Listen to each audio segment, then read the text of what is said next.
ಬ್ರೇಕ್ನ ನಂತರ ಮಹಾ exit poll ವಿಶೇಷ ಕಾರ್ಯಕ್ರಮಕ್ಕೆ ಮತ್ತೊಮ್ಮೆ ಸ್ವಾಗತ. ಎಕ್ಸಿಟ್ ಪೋಲ್ನಲ್ಲಿ ಬಂದಿರುವ ಸಂಖ್ಯೆಗಳು ಸತ್ಯ ಆದರೆ ಬಿಜೆಪಿ ಜೆಡಿಎಸ್ ಮೈತ್ರಿ ಕರ್ನಾಟಕದಲ್ಲಿ ಚೆನ್ನಾಗಿ ವರ್ಕ್ ಆಗಿದೆ ಅಂತ ಅರ್ಥ. ಚೆನ್ನಾಗಿ ವರ್ಕ್ ಆಗಿದೆ ಅಂತ ಗಂಗಾಧರ ಮೂರ್ತಿ ಅವರು ಹೇಳ್ತಾ ಇದ್ದಾರೆ. ಪ್ರಶಾಂತ್ ಒಪ್ಕೊಳ್ತೀರಾ? ಅಲ್ಲ ನೋಡಿ, ಬೆಳಗ್ಗೆ ಕೂಡ ನಾವು ಚರ್ಚೆ ಮಾಡಿದ್ವಿ. ಹಳೆ ಮೈಸೂರು ಭಾಗದಲ್ಲಿ ಒಂದು ಎಡ್ಜ್ ಸಿಕ್ಕಿದೆ, ಕಲ್ಯಾಣ ಕರ್ನಾಟಕದಲ್ಲಿ ಮೈನಸ್ ಆದರೂ ಆಗುತ್ತೆ ಬಿಜೆಪಿಗೆ ಅಂತ. ನೋಡಿ, 2023ರ ಚುನಾವಣೆಯಲ್ಲಿ ಬಿ ಜೆ ಪಿ ಹಳೆ ಮೈಸೂರಿನಲ್ಲಿ 5% ಹೆಚ್ಚು ವೋಟ್ ಗಳಿಸಿತ್ತು. ಎಸ್, ಅಂದರೆ ಸರ್ಕಾರದ ಆ್ಯಂಟಿ ಇನ್ಕಂಬನ್ಸಿ ಇದ್ದಾಗಲೂ ಕೂಡ ಬಿ ಜೆ ಪಿಗೆ 5% ವೋಟ್ ಜಾಸ್ತಿ ಗಳಿಸಿತ್ತು. Naturally J D S ವೋಟನ್ನು ಕಳೆದುಕೊಂಡಿತ್ತು. ಆದರೆ ಲೋಕಸಭಾ ಚುನಾವಣೆಯಲ್ಲಿ ಒಂದು ಮಾತನ್ನು ಒಪ್ಪಲೇಬೇಕು, ಇಬ್ಬರು ಈಗ Congress J D S ಮೈತ್ರಿಗಿಂತ B J P J D S R natural Allianz. ಯಾಕಂದರೆ both are of shoots of old Janata ಪರಿವಾರ.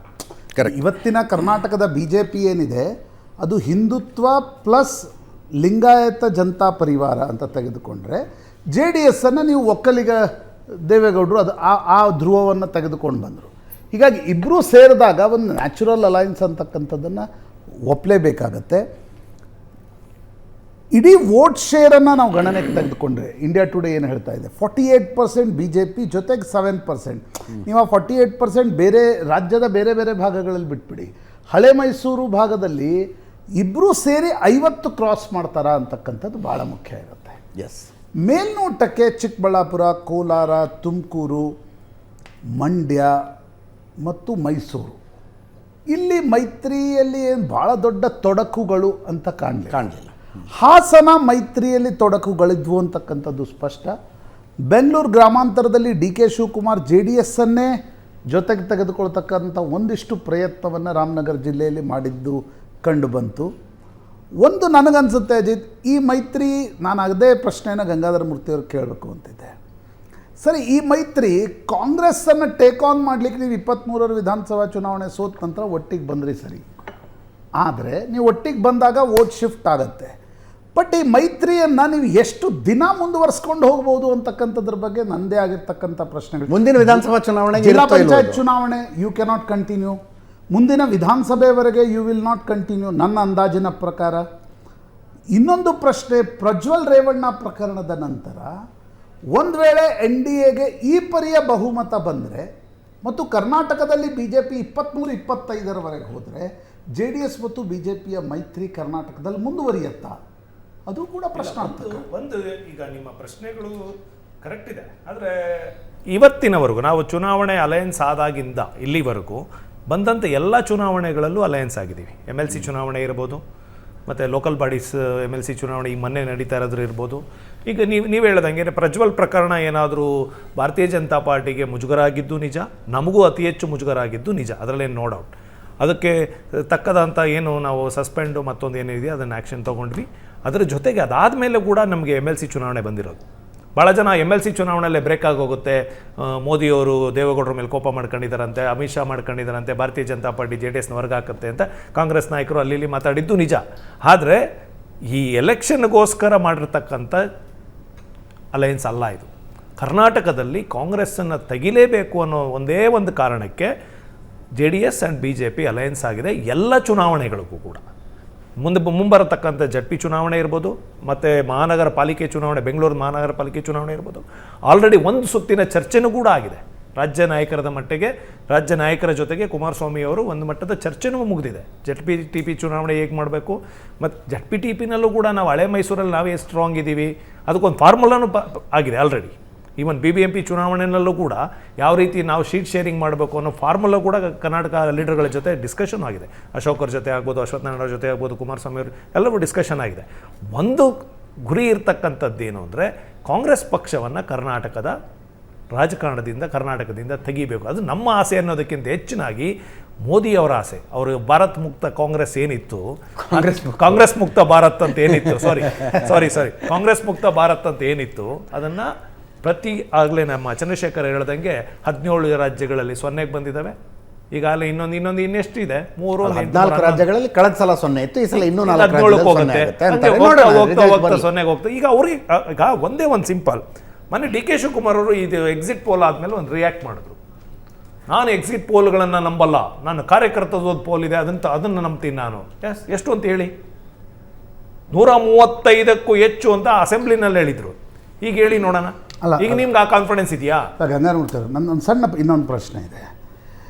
BJP ನಾಯಕರು ನಿಮ್ಮ ಎದುರುಗಡೆ ಹೇಳ್ತಾ ಇಲ್ಲ, ಅಂದರೆ ಖಾಸಗಿಯಾಗಿ ನಮ್ಮ ಎದುರುಗಡೆ ಹೇಳ್ತಿರ್ತಾರೆ, ಯಾಕೆ ಈ ಮೈತ್ರಿ ಮಾಡ್ಕೊಂಡ್ವಿ ದೇವೇಗೌಡರು ಅಂದರೆ ದೇವೇಗೌಡರ ಹಯಾತಿಯಲ್ಲಿ ಯಾಕೆ ಈ ಮೈತ್ರಿ ಆಯಿತು ಅಂತಂದರೆ, ಮುಂದಿನ ದಿನಗಳಲ್ಲಿ ನಮಗೆ ಒಕ್ಕಲಿಗರ ಮತಗಳು ಬರಬೇಕು ಅನ್ನುವ ಕಾರಣಕ್ಕೋಸ್ಕರ ಮೈತ್ರಿ ಆಯಿತು ಅಂತಕ್ಕಂಥದ್ದನ್ನು BJP ಹೇಳುತ್ತೆ. ಅಂದರೆ ಈ ಫೆನಾಮಿನನ್ನು ನಾವು ನೋಡಿದ್ದೀವಿ.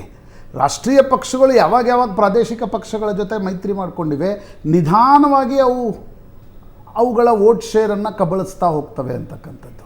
ಇಲ್ಲ, ಒಂದು ನೋಡಿ, ಈಗ ನೀವು ಹೇಳಿದ ಒಂದು ವಿಷಯನ ನಾನು ಒಪ್ಕೊಳ್ಳೇಬೇಕು. ಕರ್ನಾಟಕದಲ್ಲಿ ಭಾರತೀಯ ಜನತಾ ಪಾರ್ಟಿ ಫಸ್ಟ್ ಅಲಯನ್ಸ್ ಮಾಡಿದ್ದು ಯಾರ ಜೊತೆ? JDS JDU ಡಿವೈಡ್ ಆದಾಗ JDU ಜೊತೆ ಅಲಯನ್ಸ್. ಅದಕ್ಕಿಂತ ಮುಂಚೆ ಜನಶಕ್ತಿ ರಾಮಕೃಷ್ಣ ಹೆಗಡೆ ಲೋಕಶಕ್ತಿ ಜೊತೆ ಮಾಡಿತು. ಅದಾದ್ಮೇಲೆ ರಾಮಕೃಷ್ಣ ಹೆಗಡೆ ಅವ್ರನ್ನ ಪಾರ್ಟಿಗೆ ಶಿಫ್ಟ್ ಆಗಲಿಲ್ಲ. ಲೋಕಶಕ್ತಿಲಿ ಇದ್ದಂಥ ಹೆಗಡೆ ಅವ್ರು ತೀರೋದ್ಮೇಲೆ ಲೋಕಶಕ್ತಿಲಿ ಇದ್ದಂಥ ಎಲ್ಲ ನಾಯಕರು BJPಗೆ ಹೋದರು. ಅದಾದಮೇಲೆ JDU ಅಲಯನ್ಸ್ ಆಯಿತು. ಜಯೇಶ್ ಪಟೇಲ್ರ ನೇತೃತ್ವದಲ್ಲಿದ್ದಂಥ JDU ಆ್ಯಂಡ್ BJP ಅಲಯನ್ಸ್ ಆಯಿತು. ಅವತ್ತು ಬಸವರಾಜ ಬೊಮ್ಮಾಯಿ ಅವರು JDUನಲ್ಲಿದ್ದರು. 7 ಸೀಟೇನೋ ಗೆಲ್ತು, 79 2004 79 + 5 7 ಗೆಲ್ತು. ಆಗ ಮತ್ತೆ ಏನು ಮಾಡಿದ್ರು, ಆ JDUನೇ ತೊಗೊಂಡೋಗಲ್ಲಿ ಆ ಪಾರ್ಟ್ JDUನ ಮರ್ಜ್ ಮಾಡಿದ್ರು. ನಾನು ಒಪ್ಕೊತೀನಿ, ಇಲ್ಲ ಅಂತ ಹೇಳ್ತಿಲ್ಲ. ಭಾರತೀಯ ಜನತಾ ಪಾರ್ಟಿ ಹೆಜ್ಜೆಗೂ ತನ್ನ ಶಕ್ತಿನ ವೃದ್ಧಿಸ್ಕೊಳ್ಳಿಕ್ಕೆ ಕಾಂಗ್ರೆಸ್ಸಿಂದನೂ ಬಂಗಾರಪ್ಪನವರು ಕಿತ್ಕೊಂಡೋಗಿ ಪಕ್ಷ ವೃದ್ಧಿ ಮಾಡ್ಕೊಂತು. ಆ ಪಕ್ಷ ವೃದ್ಧಿ ಮಾಡೋದ್ರಲ್ಲಿ ನಾವೆಷ್ಟು ಆಸಕ್ತಿಯಾಗಿರ್ತೀವೋ ಅವರು ಅಷ್ಟೇ ಆಸಕ್ತಿಯಾಗಿರಬೇಕು ಅನ್ನೋದು ಇಂಪಾರ್ಟೆಂಟ್. ಇಲ್ಲಿ ನೀವು ಹೇಳೋ ಡೇಂಜರು ನಮಗಿದೆ, ಇಲ್ಲ ಅಂತ ನಾನೇನು ಅದನ್ನು ಅಲ್ಲಿಗಳೆಯೋದು ಇಲ್ಲ. ಯಾಕೆಂದರೆ ಈ ದೇಶದಲ್ಲಿ ಈ ದೇಶದಲ್ಲಿ 2 ರಾಷ್ಟ್ರೀಯ ಪಕ್ಷಗಳು ಬಹಳ ರೀಜನಲ್ ಪಾರ್ಟಿಗಳನ್ನ ಮುಗಿಸಾಕಿದ್ದಾವೆ. ಅತಿ ಹೆಚ್ಚು ಕಾಂಗ್ರೆಸ್ ಮುಗಿಸಾಕಿದೆ, ಅದರ ಹಿಂದೆನೇ ಬಾಲದಲ್ಲಿ ಭಾರತೀಯ ಜನತಾ ಪಾರ್ಟಿನೂ ಇದೆ. ಆ ಭಯನೂ ಇದೆ ನಮಗೆ, ಇಲ್ಲ ಅಂತ ಏನಲ್ಲ. ಆದರೆ ಒಂದೇನಂತಂದರೆ, ಭಾರತೀಯ ಜನತಾ ಪಾರ್ಟಿಗೆ ಹಳೆ ಮೈಸೂರು ಭಾಗದಲ್ಲಿ ಈವನ್ ಕೇಡರ್ ಬೇಸ್ ವರ್ಕರ್ಸು ಇಲ್ಲ ಮತ್ತು ಲೀಡರ್ಸು ಇಲ್ಲ. ಹಾಗಾಗಿ ದೇವೇಗೌಡರ ಮೇಲೆ ಕುಮಾರಸ್ವಾಮಿ ಮೇಲೆ ಡಿಪೆಂಡ್ ಆಗಿದ್ದಾರೆ ಹೊರತು ಅತಿ ಹೆಚ್ಚು ಕುಮಾರಸ್ವಾಮಿಯವರನ್ನು ಹಳೆ ಮೈಸೂರಿನ ಭಾಗದ ಎಲ್ಲ MP ಕ್ಯಾಂಡಿಡೇಟ್ಗಳು, ಭಾರತೀಯ ಜನತಾ ಪಾರ್ಟಿ ಕ್ಯಾಂಡಿಡೇಟ್ಗಳು ಅತಿ ಹೆಚ್ಚು ಉಪಯೋಗಿಸ್ಕೊಂಡಿದ್ದಾರೆ. ಭಾರತೀಯ ಜನತಾ ಪಾರ್ಟಿ ಲೀಡರ್ಗಳಿಗಿಂತ ಜಾಸ್ತಿ ಕ್ಯಾಂಪೇನ್ ಮಾಡಿಸಿದ್ದು ದೇವೇಗೌಡರ ಕೈಲಿ ಮತ್ತು ಕುಮಾರಸ್ವಾಮಿಯವ್ರ ಕೈಲಿ. ಚಿಕ್ಕಬಳ್ಳಾಪುರ ಇರ್ಬೋದು, ಮೈಸೂರು ಇರ್ಬೋದು, ಮತ್ತು ಚಾಮರಾಜನಗರ ಇರ್ಬೋದು, ತುಮಕೂರು, ಅದರಲ್ಲೂ ತುಮಕೂರಂತೂ ದೇವೇಗೌಡರನ್ನ ಒಂದು 5-6 ಸಲ ಕರ್ಕೊಂಡೋಗಿರ್ಬೇಕು. ಹಾಸನ ಬಿಟ್ಟರೆ ಅತಿ ಹೆಚ್ಚು ತುಮಕೂರಿಗೆ. ಹಾಗಾಗಿ ಇಲ್ಲಿ ಏನಾಗಿದೆ ಅಂದರೆ ಹಳೆ ಮೈಸೂರಿನಲ್ಲಿ BJP ಕೇಡ್ರಿ ಇಲ್ಲ ಅನ್ನೋದು ನಿಜ. ಬಟ್ ಕಳೆದ ವಿಧಾನಸಭಾ ಚುನಾವಣೆಯ ಅವರ ನಂಬರ್ಗಳನ್ನ ನೋಡ್ತಾ ಹೋದ್ರೆ ಇನ್ನೊಂದು 2 ಎಲೆಕ್ಷನ್ ಬರ್ತಿದ್ರು.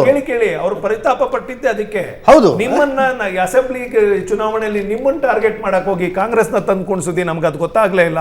ನಾವು ನಿಮ್ಮನ್ನ ಟಾರ್ಗೆಟ್ ಮಾಡಬಾರ್ದಿತ್ತು ಅಂದ್ರು. ಅತಿ ಹೆಚ್ಚು 22-23 ಕ್ಷೇತ್ರಗಳಲ್ಲಿ ನಮ್ಮ ಸೋಲಿಗೆ ಅವ್ರು ಕಾರಣ ಆಗಿದ್ರು. ಆಮೇಲೆ ಅವ್ರಿಗೆ ರಿಯಲೈಸ್ ಆಯ್ತು, ಇದೇನಪ್ಪ ಇದು ಅಲ್ಲಿ ನಮ್ಗೆ ಬೇಸೇ ಇಲ್ಲ, ನಮ್ಮಿಂದ ಕ್ಯಾಂಡಿಡೇಟ್ಗಳನ್ನ ಹಾಕಿ ಆಟ ಆಡೋದು.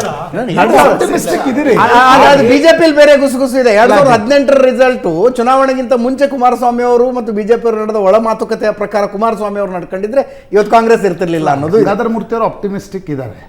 ಬಟ್ ನನಗನ್ಸುತ್ತೆ ಇದು ಮೊದಲ ಮತ್ತು ಕೊನೆಯ ಮೈತ್ರಿ ಚುನಾವಣೆ ಅಂತ. ಈ ಚುನಾವಣೆ ಇಲ್ಲ, ಈಗ ಸದ್ಯದಲ್ಲಿ ಈಗ ZPTP ಚುನಾವಣೆ ಬರುತ್ತೆ, ಕಾತ್ ನೋಡಿ. ಕಾತ್ ನೋಡಿ. ಒಂದು ಕ್ವಿಕ್ ರಿಯಾಕ್ಷನ್. BJPಯ ಇದನ್ನ ಹೇಳ್ಬೇಕಂತ ಹೇಳಿದ್ರೆ, this alliance is going to be permanent alliance. ಯಾಕೆಂತ ಹೇಳಿದ್ರೆ, ನೀವು 2014ರಿಂದ ಮೋದಿಯವರ ನೇತೃತ್ವದಲ್ಲಿ BJP ಯಾವ್ಯಾವ ರೀತಿ ಪ್ರಾದೇಶಿಕ ಪಕ್ಷಗಳಿಗೆ ಗೌರವ ಕೊಟ್ಕೊಂಡ್ಬಂದಿದೆ. ನೀವು ಅದನ್ನೇ ಹೇಳ್ತಾ ಇದ್ದೆ ಆಗಲಿ. ಉತ್ತರ ಪ್ರದೇಶದಲ್ಲಿ ಅಪ್ನಾದಳ ಕೇವಲ 2 ಸೀಟ್ ಗೆಲ್ಲೋದು, ನಮಗೆ ಬಹಳ ದೊಡ್ಡ ಶಕ್ತಿ ಇದೆ, ಅಲ್ಲಿ ಯಾರ ಅವಶ್ಯಕತೆನೂ ಇಲ್ಲ. ಅವ್ರನ್ನ 2014ರಿಂದ ಬರೀ 2 ಮಿನಿಸ್ಟ್ ಮಾಡ್ಕೊಂಡಿದ್ದೀವಿ. ಒಂದು ಸಜೆಷನ್, ಯಾವುದನ್ನು permanent ಅನ್ಬೇಡಿ. Change is only truth. BJP Shiv Sena ಮೈತ್ರಿನೇ ಮುರಿಬಹುದ್ರಿ. ಇನ್ನು ಉಳಿದು ಯಾವ ಮೈತ್ರಿ ಏನ್ ಕತೆ? ಅದೇ ವಿಚಾರ. ಅಕಾಲಿ ದಳದ ಜೊತೆಗಿನ ಮೈತ್ರಿ ಮುರಿಬಹುದು. JDU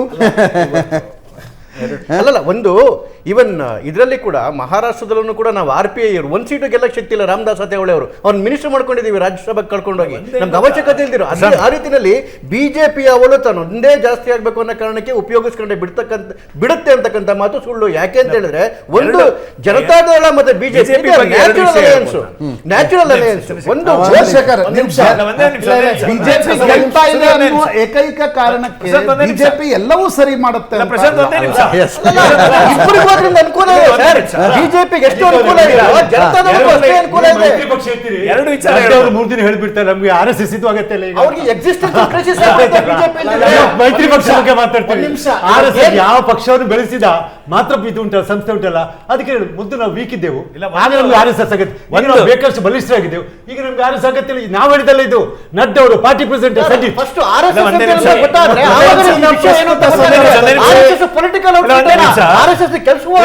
ಒಂದೇ ನಿಮಿಷ, 2 ಪಾಯಿಂಟ್ ಹೇಳ್ಬೋದು ಭಾರತೀಯ ಜನತಾ ಪಾರ್ಟಿ ಬಗ್ಗೆ. ಭಾರತೀಯ ಜನತಾ ಪಾರ್ಟಿ ಈ ಅಲಯನ್ಸ್ ಪಾರ್ಟ್ನರ್ಗಳಲ್ಲಿ 11 ಅಲಯನ್ಸ್ ಪಾರ್ಟ್ನರ್ಗಳು ಇಟ್ಕೊಂಡಿದ್ದಾರೆ. 1 MP ಸೀಟು ನಿಂತಿಲ್ಲ, ಗೆದ್ದಿಲ್ಲ. ಆದರೂ ಅವ್ರನ್ನ ಇಟ್ಕೊಂಡಿದ್ದಾರೆ. ಅದು ಬೇರೆ ಬೇರೆ ಕಾಂಬಿನೇಷನ್ಗೆ ಇಟ್ಕೊಂಡಿದ್ದಾರೆ. ಅದು ನಿಮಗೂ ಗೊತ್ತು, ನಮಗೂ ಗೊತ್ತು. ಆದರೆ ರೀಜನಲ್ ಪಾರ್ಟಿಗಳನ್ನು ಮುಗ್ಸೋಕ್ಕೆ, ಈಗ ಉದಾಹರಣೆ ನಿತೀಶ್ ಕುಮಾರ್ನ ಮುಗ್ಸೋಕ್ಕಾಗಿದೆಯಾ ಇಲ್ಲಿವರೆಗೂ? ಯಾವ ರೀಜನಲ್ ಪಾರ್ಟಿ ಲೀಡ್ರು ಸ್ಟ್ರಾಂಗ್ ಇರ್ತಾನೆ, ಭಾರತೀಯ ಜನತಾ ಪಾರ್ಟಿ ಅವ್ರನ್ನ ಜೊತೆಲಿ ಇಟ್ಕೊಳ್ಳುತ್ತೆ ಹೊರತು ಮುಗ್ಸೋಕೆ ಹೋಗಲ್ಲ. ಯಾರು ವೀಕ್ ಇರ್ತಾರೆ ಅವ್ರನ್ನ ಮುಗಿಸಿರೋ ಉದಾಹರಣೆಗಳು ಭಾಳ ಇದ್ದಾವೆ. ಹೇಳಿ, ಉದಾಹರಣೆ ಕೊಡಿ ಸರ್. ಮೊದಲನೇದು ಅಕಾಲಿದಳ ಹೇಳಿದ್ರಿ. ಅಕಾಲಿ ಬಿಜೆಪಿ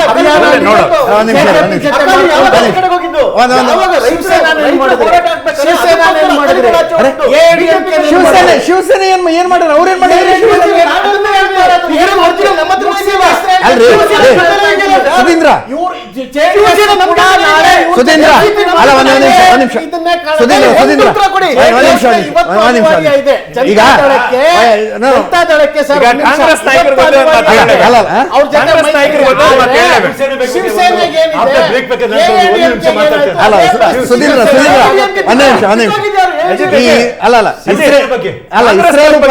ಇಸ್ರೇಲ್ ಪ್ಯಾಲೆಸ್ಟೈನ್ ಜಗಳದ ಬಗ್ಗೆ ಮಾತಾಡುವಾಗ ಪ್ರಶಾಂತ್ ಒಂದು ಮಾತನ್ನ ಹೇಳ್ತಿದ್ರು. ಇಸ್ರೇಲ್ ಕರೆಕ್ಟಾ ಪ್ಯಾಲೆಸ್ಟೈನ್ ಕರೆಕ್ಟಾ ನಿರ್ಧಾರ ಆಗೋದು ಎಲ್ಲಿಂದ ಅಂದ್ರೆ ನೀವು ಇತಿಹಾಸ ಎಲ್ಲಿಂದ ನೋಡಕ್ ಶುರು ಮಾಡ್ತೀರಿ ಅನ್ನೋದ್ರಿಂದ. ಹಂಗೆ ಶಿವಸೇನೆ ವಿಷಯದಲ್ಲಿ ಬಿಜೆಪಿ ಮಾಡಿದ್ ಕರೆಕ್ಟಾ ತಪ್ಪಾ ಅನ್ನೋದು ನಿರ್ಧಾರ ಆಗೋದು ನೀವು ಇತಿಹಾಸ ಎಲ್ಲಿಂದ ನೋಡ್ತೀರಿ ಅನ್ನೋದು. ಕೊನೆ ಲಾಸ್ಟ್ ಲೋಕಸಭೆ 2019 ಲೋಕಸಭಾ ಚುನಾವಣೆಯಲ್ಲಿ ಪ್ರೀಪೋಲ್ ಅಲಯನ್ಸ್ ರೀ ಅವ್ರದ್ದು. ಪ್ರೀಪೋಲ್ ಅಲಯನ್ಸ್ ಇಟ್ಕೊಂಡು 48 ಪೈಕಿ 42 ಗೆದ್ದಿದ್ರು ಅವರು. ಅಲ್ಲಲ್ಲ, ಒಂದೊಂದು ನಿಮಿಷ. ಪ್ರೀಪೋಲ್ ಅಲಯನ್ಸ್ ಅವ್ರದ್ದು ವಿಧಾನಸಭಾ ಚುನಾವಣೆಯಲ್ಲೂ ಪ್ರೀಪೋಲ್ ಅಲಯನ್ಸ್, ವಿಧಾನಸಭಾ ಚುನಾವಣೆಯಲ್ಲಿ ಪ್ರೀಪೋಲ್ ಅಲಯನ್ಸ್ ಅವ್ರದ್ದು. ಅದನ್ನ ಯಾರು ಅಳಗಲಿಯಕ್ಕಲ್ಲ.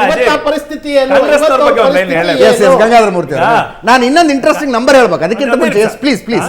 ಕಾಂಗ್ರೆಸ್ ನಾಯಕರು ಪಾಪ ಭಾರತೀಯ ಜನತಾ ಪಾರ್ಟಿ ಹೇಗೆ ರೀಜನಲ್ ಪಾರ್ಟಿಗಳು ಮುಗಿಸುತ್ತೆ ನೋಡ್ತಿದ್ದಾರೆ. ಕರ್ನಾಟಕದ ಬೇರೆ ನಾನು ಹೊರಗಡೆ ತಗೊಳ್ಳೋದೇ ಇಲ್ಲ. ಕರ್ನಾಟಕದಲ್ಲಿ 1975ರಿಂದ ದೇವೇಗೌಡರು ಜನತಾ ಪಕ್ಷದ ಅಧ್ಯಕ್ಷರಾದ ಪ್ರಾರಂಭದಿಂದ ಇಲ್ಲಿವರೆಗೂ ಎಣಿಸ್ತಾ ಹೋದ್ರೆ ಒಂದು 150-200 ಜನ ನಾಯಕರುಗಳನ್ನ MLA ಆಗಿದ್ದವ್ರನ್ನ, MP ಆಗಿದ್ದವ್ರನ್ನ, ಮಂತ್ರಿ ಆಗಿದ್ದವ್ರನ್ನ ದಳದಿಂದ ಕರ್ಕೊಂಡೋಗಿ ಪಕ್ಷ ಕಟ್ಕೊಂಡಿದ್ದಾರೆ ಇವರು. ಇನ್ನೊಬ್ಬರು ಪ್ರಾದೇಶಿಕ ಪಕ್ಷನ ಮುಳುಗಿಸ್ತಾರೆ ಅಂತ ಹೇಳ್ತಾರೆ ಇವರು. ಎಷ್ಟು ಸಲ ಮುಳುಗಿಸಿಲ್ಲ? 6 ಜನ. ಒಂದೇ ನಿಮಿಷ, ಈ ದೇಶದಲ್ಲಿ ಒಂದೇ ನಿಮಿಷ ಈ ದೇಶದಲ್ಲಿ 4 ಜನ. ಒಂದೇ ನಿಮಿಷ ಪ್ಲೀಸ್, ಬಿಡಿ.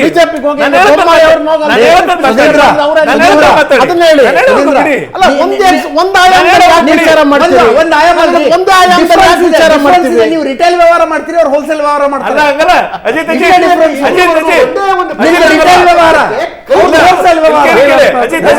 ಅಜಿತ್ ಒಂದೇ ನಿಮಿಷ. ಕಾಂಗ್ರೆಸ್ ಪಾರ್ಟಿ ಹೇಗೆ ಸೋತು ಸುಣ್ಣಾಗಿರ್ತದೆ. ಸುಣ್ಣಾಗಿದ್ದಾಗ ಇವು ರೀಜನಲ್ ಲೀಡರ್ ಜನತಾ ಪಕ್ಷದ ಮೊರಾರ್ಜಿ ದೇಸಾಯಿ ನೀನ್ ಬಿಟ್ರೆ ಇಲ್ಲ ಅಂತ ತಗೊಂಡ ಪ್ರೈಮ್ ಮಿನಿಸ್ಟರ್ ಮಾಡತ್ತೆ. 10 ತಿಂಗಳಲ್ಲಿ ಪಾರ್ಟಿ ಒಡೆದು ಕೆಳಗಿಳಿಸುತ್ತೆ. ಮೊರಾರ್ಜಿ ದೇಸಾಯಿ, ಚರಣ್ ಸಿಂಗ್, ದೇವೇಗೌಡರು, IK ಗುಜ್ರಾಲ್ 4 ಜನ ಪ್ರಧಾನಿನ ಕೆಳಗಿಳಿಸಿದಂತ ಕೀರ್ತಿ ಇವ್ರಿಗೆ ಇರೋದು. ಕರ್ನಾಟಕದಲ್ಲೂ ಮೊರಾರ್ಜಿ ದೇಸಾಯಿ ಕೆಳಗಿಳಿಸಿದ ಪಾಪನ ಅವ್ರಿಗೆ ಕಟ್ತೀರಾ ನೀವು? ಮೊರಾರ್ಜಿ ದೇಸಾಯಿ ಇದೆ ಅಂತ ಕಾಂಗ್ರೆಸ್ ಅಲಯನ್ಸ್, ನಾನ್ ಕಾಂಗ್ರೆಸ್. ಈಗ ಒಂದ್ ನಿಮಿಷ, ಆ ಗವರ್ಮೆಂಟ್ ಅನ್ನ ಚರಣ್ ಸಿಂಗ್ ನ ತಗೊಂಡ್ಬಂದಿದ್ದಾರೆ. ಮೊರಾರ್ಜಿ ಅಲ್ಲ, ಚರಣ್ ಸಿಂಗ್. ಇವ್ರ ವಿರುದ್ಧ ಚರಣ್ ಸಿಂಗ್ ನೆತ್ಕಟ್ಟಿ ಸಪೋರ್ಟ್ ಮಾಡ್ತೀವಿ ಅಂತ ಹೇಳಿ ತೆಗೆದಿದ್ದಲ್ವಾ? ಅದು dual membership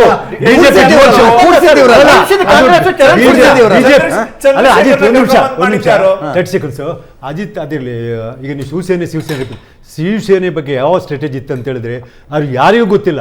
CT Ravi incharge of Maharashtra. ಆ ಸ್ಟ್ರಾಟಜಿ ಏನು ಅಂತ ಲಾಸ್ಟಿನ CT ರವಿ ಗೊತ್ತಾಗ್ತದೆ. ಎಲ್ಲಿ ತನಕ ಅಂದರೆ ಇವ್ರದ್ದು ಸ್ಟ್ರಾಟಜಿ ಯಾವ್ದು, ಆಫರ್ ಯಾವ್ದು ಗೊತ್ತಾ? ಫಸ್ಟ್ ಸಿಂಧೆ ನಿನ್ನ ಚೀಫ್ ಮಿನಿಸ್ಟರ್ ಮಾಡ್ತೇವೆ, ನೀನು ಪಾರ್ಟಿ ಹೊಡಿ ಅಂತ. ಅದು ಯಾರಿಗೂ ಡಿಸ್ಕ್ಲೋಸ್ ಮಾಡಿಲ್ಲ. ಲಾಸ್ಟ್ ದಿನ ಫಡ್ನವೀಸ್ಗೆ ಆಶ್ಚರ್ಯ ಅದು. That is the strategy. ನಾವು ಸ್ಟ್ರಾಟಜಿ ಹೇಳ್ತೇವಲ್ಲ BJP, that is the strategy. C T ರವಿನಂದ್ ಸಿಕ್ ಅವರಿಗೂ ಗೊತ್ತಿಲ್ಲ, ಈಸ್ ಇನ್ಚಾರ್ಜ್ ಆಫ್ ಮಹಾರಾಷ್ಟ್ರ. ಅವತ್ತ ಹೇಳಿ ಅವ್ರಿಗೆ ಅವರ ಕಂಡೀಷನ್ ಗೊತ್ತಾ? ನೀನು ಫಾಸ್ಟ್ ನಾನು ಪಾರ್ಟಿ ನೀನು ಫಸ್ಟ್ ಹೊಡಿ ಆಯ್ತಲ್ಲ, ಆದ್ರೆ ನಿನ್ನ ಚೀಫ್ ಮಿನಿಸ್ಟರ್ ಮಾಡೋ ಜವಾಬ್ದಾರಿ. This is strategy. ನಾನು ಹೋಲ್ಸೇಲ್ ರಿಟೇಲ್ ಅಂದಿದ್ದೆ ಆಯ್ತಲ್ಲ, ಆಯ್ತಾ? ಅವರು ಬರ್ತಾರೆ ಕಾಂಗ್ರೆಸ್ನವರು, ಸಿದ್ದರಾಮಯ್ಯನವರೇ ಬನ್ನಿ ನಮ್ಮಲ್ಲಿ, ಇನ್ನೊಬ್ರು ಬನ್ನಿ, ಮತ್ತೊಬ್ರು ಬನ್ನಿ ಅಂತ. ಬಿಜೆಪಿ ಅವರು 2/3 ಶಾಸಕರನ್ನ ಕರ್ಕೊಂಡು ನಮ್ಮ ಹತ್ರ ಬಾ ಅಂತಾರೆ. ಕರ್ನಾಟಕದಲ್ಲಿ ಕುಮಾರಸ್ವಾಮಿ ಫಸ್ಟ್ ಚೀಫ್ ಮಿನಿಸ್ಟರ್ ಮಾಡಿದ್ರು ಅದೇ ಸ್ಟ್ರಾಟಜಿ. ಫಸ್ಟ್ ನೀವು ಅಲ್ಲಿಂದ ಹೊರಗೆ ಬಾ, ನಿನ್ನನ್ನು ಚೀಫ್ ಮಿನಿಸ್ಟರ್ ಮಾಡ್ತೇವೆ ಅಂತ. ಯಾವುದು 2004 ಅಲ್ಲಿ first time Kumaraswamy CM 2004 election 26 Yediyurappa chief D P. ಆಗ್ಲೂ ಸ್ಟ್ರಾಟಜಿ ಸೇಮ್. ಏನಂದ್ರೆ ಫಸ್ಟ್ ಏನ್ ಗೊತ್ತಾ, ನನ್ನ ಮೇನ್ ಅಪೋಸಿಷನ್ ನೀನು ಹೊಡಿ, ಕಡೆಗೆ ನಿನ್ನೊಟ್ಟಿಗೆ ನಾನಿದ್ದೇವೆ ಅಂತ. ಒಬ್ಬ ಬಲಿಷ್ಠ ಅವ್ರಿಗೆ ಧೈರ್ಯ, ಓ ನನ್ನೊಟ್ಟಿಗೆ ಬಲಿಷ್ಠವಾದ ಬಿಜೆಪಿ ಉಂಟು ಅಂತ ಅವ್ರು ರೆಡಿಯಾಗಿ ಹೊರಡ್ತಾರೆ ಕೆಲಸ ಮಾಡ್ಲಿಕ್ಕೆ. ಕಾಂಗ್ರೆಸ್ ಕೂಡ ಸೆಂಟ್ರಲ್ ಅಲ್ಲಿ ಅಧಿಕಾರ ಇದ್ದಾಗ ಹೋಲ್ಸೇಲಾಗೆ ಹೊಡಿತಾ ಇತ್ತು. ಈಗ ಶಕ್ತಿ ಇಲ್ಲಲ್ಲ, ಹಾಗಾಗಿ ಇವತ್ತಿನ ಪ್ರಸ್ತುತ ಬಂದೆ. ಈಗ ಸುಧೀಂದ್ರ ಅವ್ರದ್ದು ಅಬ್ಜೆಕ್ಷನ್, ಈ ನಂಬರ್ಗಳನ್ನು ಯಾರು ನಂಬ್ತಾರೆ ಹಂಗೆ ಹಿಂಗೆ ಅಂತ. ಎಕ್ಸಿಟ್ ಪೋಲ್ 2014-19 ಏನೇನಾಗಿದ್ವು ಅಂತ ಒಂದ್ಸಲ ಸುಮ್ಮನೆ ಯಾರ್ಯಾರು ಏನೇನು ಹೇಳಿದ್ರು, ಅಂತಿಮ ಸಂಖ್ಯೆಗಳು ಏನು ಬಂದು ನೋಡಿ. ಬಂದಿರುವ ಎಲ್ಲ ಎಕ್ಸಿಟ್ ಪೋಲ್ಗಳಿಗೆ ಅಗ್ನಿ ಪರೀಕ್ಷೆ ಅಂದರೆ ರಿಸಲ್ಟು. 2024 ಈ ಎಲೆಕ್ಷನ್ನಿನ ಎಕ್ಸಿಟ್ ಪೋಲ್ಗಳಿಗೆ ಅಗ್ನಿ ಪರೀಕ್ಷೆ ನಾಡಿದ್ದಿದೆ. 2014 282 ಬಂತು, ಬಿಜೆಪಿ ಅಲೋನ್ 282 ಬಂತು, NDA 336 ಬಂತು. ಈ ಸಂಖ್ಯೆಯನ್ನ ಆವತ್ತು ಪ್ರಿಡಿಕ್ಟ್ ಮಾಡಿದ್ದು ಟುಡೇಸ್ ಚಾಣಕ್ಯ ಮಾತ್ರ.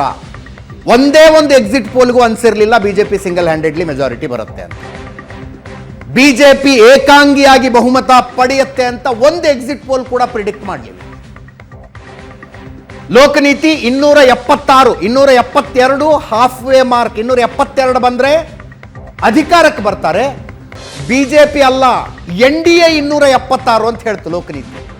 ಇಂಡಿಯಾ ಟುಡೇದವರು ಇವತ್ತು ಯಾವ ಸರ್ವೆ ಬಗ್ಗೆ ಅತಿ ಹೆಚ್ಚು ಚರ್ಚೆ ಮಾಡ್ತೀವೋ ಅವರು NDA ಮೈತ್ರಿಕೂಟ 272 ಅಂದ್ರು.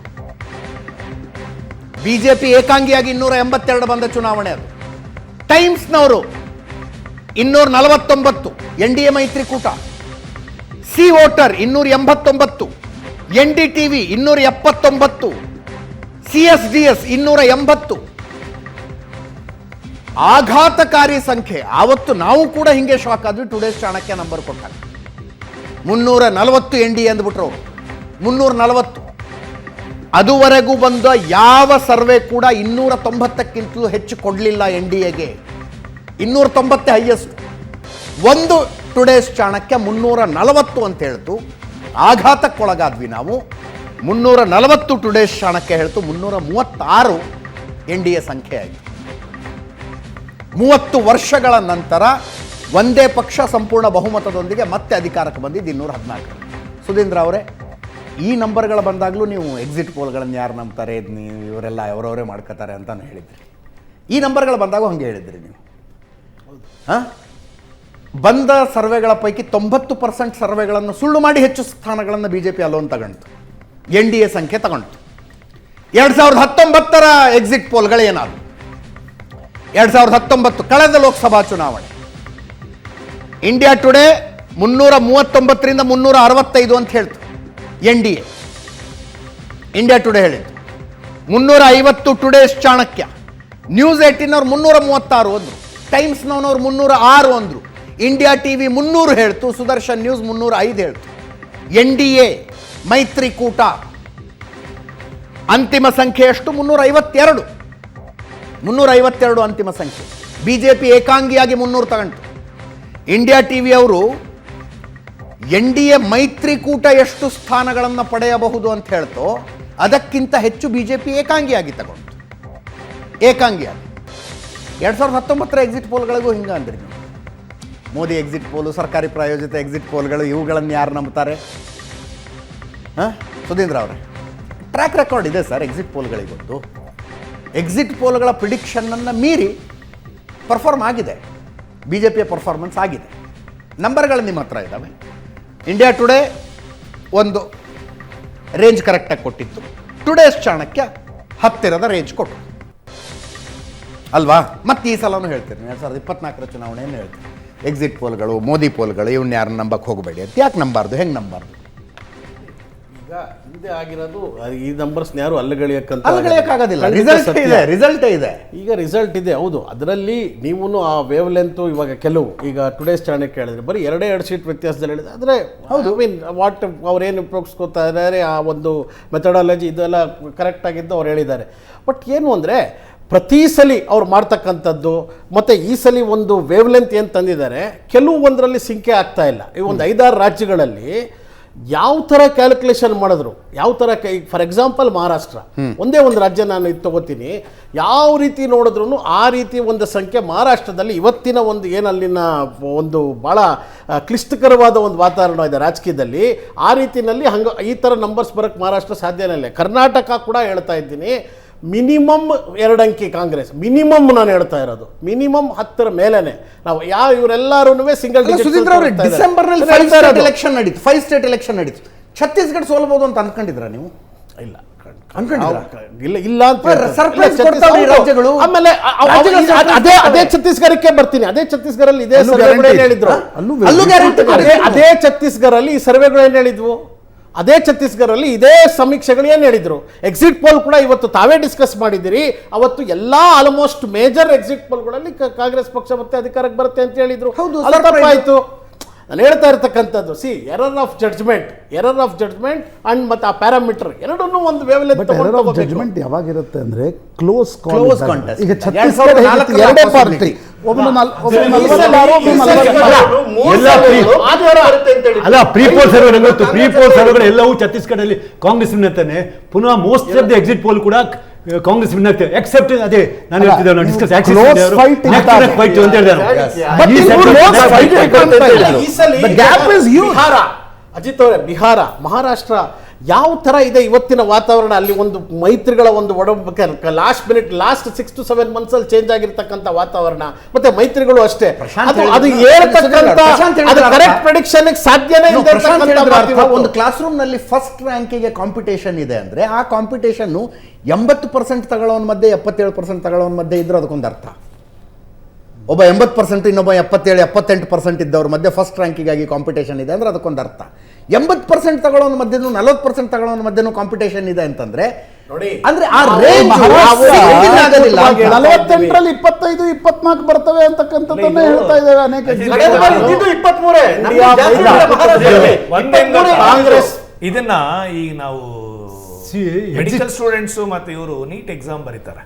ಆ ರಿಸಲ್ಟ್ ಬರೋದಕ್ಕಿಂತ ಮುಂಚೆ 1 ತಿಂಗಳು 2 ತಿಂಗಳು ಮುಂಚೆ ಕೀ ಆನ್ಸರ್ಸ್ ಅಂತ ಬಿಡ್ತಾರೆ. ಬಿಟ್ಟಾಗ ಬರ್ದಿರೋ ಮಕ್ಳಿಗೆ ಗೊತ್ತಾಗತ್ತೆ ಹಿಂಗೆ ನಾನು ಏನ್ ಕರೆಕ್ಟ್ ಮಾಡಿದೀನಿ, ಏನ್ ಕರೆಕ್ಟ್ ಮಾಡಿಲ್ಲ ಅಂತ. ಒಂದು 10 ಮಾರ್ಕ್ಸ್ ಹೆಚ್ಚು ಕಮ್ಮಿ ಅವ್ರಿಗೆ ರಿಸಲ್ಟ್ ಗೊತ್ತಾಗ್ಬಿಡತ್ತೆ.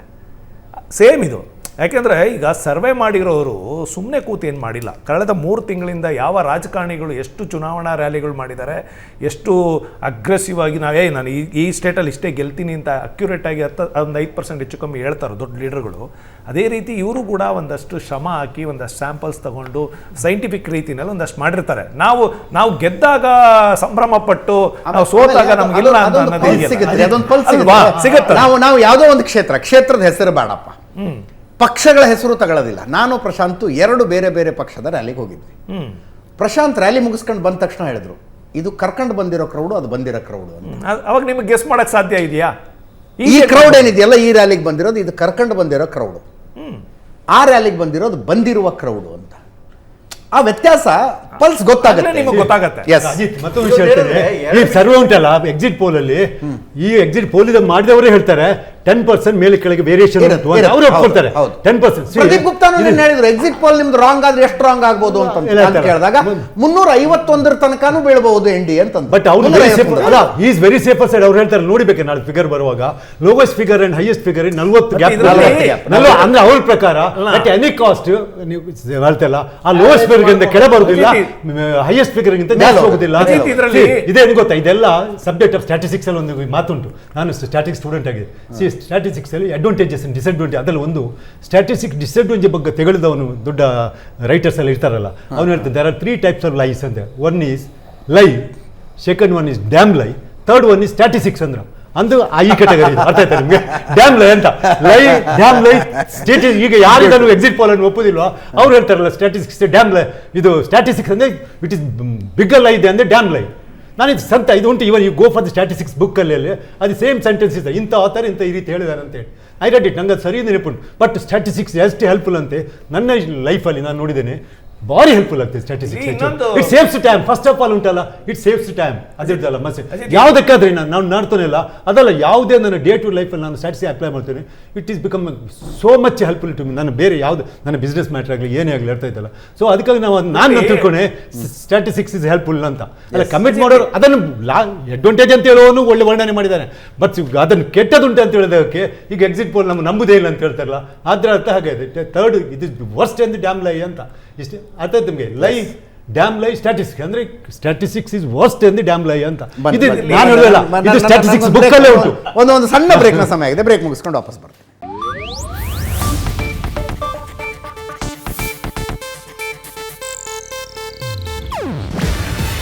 ಇದು ಏಷ್ಯಾನೆಟ್ ನ್ಯೂಸ್ ನೆಟ್ವರ್ಕ್ ಪ್ರಸ್ತುತಿ. ನೀವು ನೋಡ್ತಿದ್ದೀರಾ ಏಷ್ಯಾನೆಟ್ ಸುವರ್ಣ ನ್ಯೂಸ್.